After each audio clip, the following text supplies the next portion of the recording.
Hello friends, स्मार्टो systems की PHP series में आपका स्वागत है और मेरा नाम है वीरेंद्र सिंह। पिछले सेशन में हमने ये देखा कि हमारे पास कौन कौन सी टेक्नोलॉजीज अवेलेबल है और उनमें क्या रिलेशन है, जैसे HTML, MySQL, PHP और CSS इत्यादि। अब आइए इस सेशन से हम बात शुरू करेंगे प्रैक्टिकल किस प्रकार से PHP को हम कर पाएंगे अपने सिस्टम पे और उसके लिए हमें किन किन सॉफ्टवेयर्स की आवश्यकता है। हमें मुख्यतः दो चीज़ें चाहिए होती हैं PHP कोड को रन करने के लिए अपने कंप्यूटर पे। सबसे पहले एक टेक्स्ट एडिटिंग सॉफ्टवेयर जो कि नोटपैड विंडोज़ के साथ फ्री में अवेलेबल रहता है। इसके अलावा हमें एक सॉफ्टवेयर और चाहिए जो हमारे कंप्यूटर को as a web server, as a local server की तरह बना देगा, वो है एग्जैम्प विंडोज़ के लिए प्रयोग करने वाले हैं क्योंकि हम यहाँ पे विंडोज़ ऑपरेटिंग सिस्टम का एग्जाम्पल ले रहे हैं।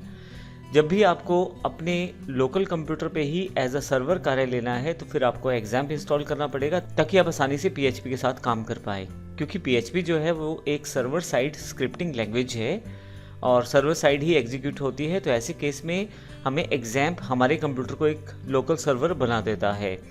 इसी के साथ यदि मैं बात करूँ ब्राउज़र की, कोई भी एक ब्राउज़र आपके कंप्यूटर में होना चाहिए, जैसे इंटरनेट एक्सप्लोरर हो, गूगल क्रोम हो या फायरफॉक्स हो, जहाँ पे हम अपने प्रोग्राम्स को चलाकर देख पाएं।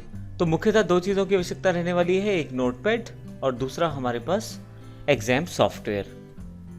हम अपने कंप्यूटर को ही क्लाइंट की तरह और अपने कंप्यूटर को ही सर्वर की तरह प्रयोग करने वाले हैं, क्योंकि सर्वर तो हम एग्जैम्प से बना देंगे और इसमें अपनी जो PHP स्क्रिप्ट है उन्हें स्टोर करके रन करने की कोशिश करेंगे। लेकिन क्लाइंट के लिए हम किसी भी ब्राउज़र को इस्तेमाल कर सकते हैं।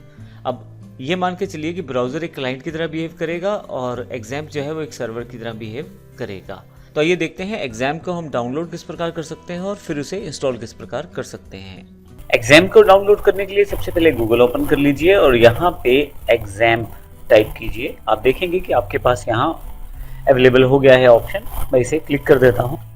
आपके पास यहाँ पे काफ़ी सारे ऑप्शन अवेलेबल हो जाएंगे, जिसमें काफ़ी सारी वेबसाइट्स है जहाँ से आप इसे डाउनलोड कर सकते हैं। लेकिन मैं इसे अपाचे फ्रेंड्स की जो ORG वेबसाइट है उससे डाउनलोड करना चाहता हूँ।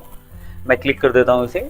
यहाँ पे आपके पास काफ़ी सारे ऑप्शंस दे दिए जाएंगे जहाँ से आप इसे आसानी से डाउनलोड कर सकते हैं। तो अभी मुझे डाउनलोड करना है एग्जैम्प फॉर विंडोज़ 10 7.1.10 PHP फीचर के साथ, क्योंकि यदि आप चाहें तो इसे फिर PHP के साथ भी प्रयोग कर सकते हैं। मैं इसे क्लिक कर देता हूँ। अब जैसे आप क्लिक करेंगे एक अलग पेज खुल जाएगा और डाउनलोडिंग इसका शुरू हो जाएगा। देखिए अब यहाँ पे डाउनलोड करने के लिए हमें एग्जैम्प फॉर विंडोज़ 10 को क्लिक करना है और फिर हमें इसे सेव कर लेना है। मैं इसे क्लिक कर देता हूँ। अब मैं इसके एक इंस्टॉलर को डाउनलोड कर सकता हूँ।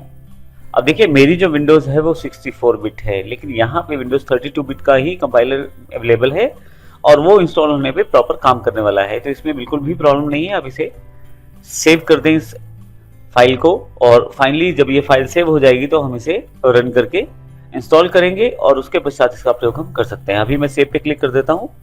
आपके पास डाउनलोडिंग शुरू हो जाएगा नीचे और उसके पश्चात आप इसे ओपन करके इंस्टॉल कर सकते हैं। देखिए मेरे पास ये डाउनलोडिंग शुरू हो चुका है। हालांकि ये फाइल मेरे पास पहले से है तो मैं इसे भी कैंसिल कर देता हूँ और जो फाइल मैंने पहले डाउनलोड की है उससे ही इंस्टॉल करना आपको बताने वाला हूँ। तो यहाँ मेरे पास ये फाइल पहले से ही इंस्टॉलर ऑप्शन में अवेलेबल है। मैं इसे डबल क्लिक करके इंस्टॉल कर लेता हूँ। आप जब डाउनलोड कर लेंगे फाइल तो आपको फाइल कुछ इस तरह से दिखाई देगी और अब मैं इसे डबल क्लिक करके डाउनलोड कर लेता हूँ। कुछ परमिशंस को मुझे येस करना है यहाँ पे ताकि मैं एग्जैम्प को डाउनलोड कर पाऊँ। मैं येस कर देता हूँ। एग्जैम्प के द्वारा इंस्टॉलेशन से पहले कुछ बेसिक वार्निंग्स हैं, इनको हम बाद में भी सेटअप कर सकते हैं। अभी मैं इसे ओके कर देता हूँ और फाइनली सेटअप है मेरे पास एग्जैम्प का मेरे सामने। नेक्स्ट जो फोल्डर में आप सेलेक्ट करके इसे इंस्टॉल करना चाहते हैं इंस्टॉल कर लीजिए। मैं इसे यहीं पे डिफ़ॉल्ट लोकेशन C में एग्जैम्प के रूप में इंस्टॉल करना चाहता हूं। लेकिन यदि आप अपने लिए वेबसाइट्स बनाते हैं PHP में और PHP MySQL के साथ काम करना चाहते हैं तो मैं आपको ज़रूर एडवाइस करूंगा कि आप इसे D या किसी और ड्राइव पे रखें, ताकि जब आपको डेटा रिकवर करना हो या वेबसाइट्स को बैकअप लेना हो तो आपके लिए आसान बना रहे। मैं फिर से नेक्स्ट कर देता हूँ इसे। कुछ ऑप्शंस है, आप इन्हें सेलेक्ट कर सकते हैं, लेकिन मैं अभी अनचेक कर देता हूं जो एक्स्ट्रा ऑप्शंस हैं। इसमें बताया गया है कि आप वर्डप्रेस, ड्रूपल या जूमला इत्यादि को भी इंस्टॉल कर सकते हैं और इनको भी प्रयोग कर सकते हैं ऑफलाइन। लेकिन अभी जो ये सेगमेंट है ये वर्डप्रेस की सीरीज में शामिल है। अभी मैं यहाँ पे इसे डिस्कस नहीं करने वाला, नेक्स्ट कर देता हूँ। फाइनली नेक्स्ट, और आपके पास इंस्टॉलेशन शुरू हो जाएगी।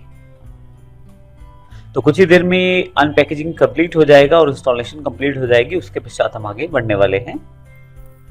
जब आप इंस्टॉल करते हैं तो आपके पास एग्जाम की काफ़ी सारी इन्फॉर्मेशन रहती है, जिसमें आप काफ़ी सारी इन्फॉर्मेशन को यहाँ से प्राप्त कर सकते हैं।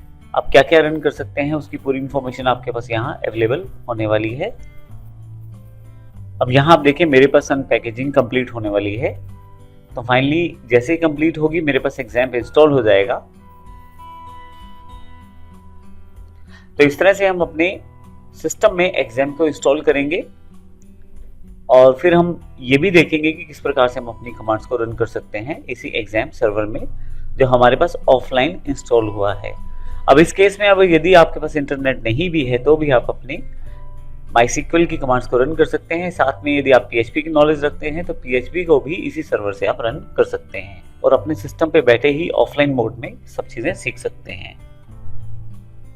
तो यहाँ फाइनल स्टेप्स लिए जा रहे हैं। इंस्टॉलर को ऑप्शन सेटअप किया जा रहा है सारा, जो कि ऑटोमेटिक है, हमने कुछ भी इसमें नहीं किया है।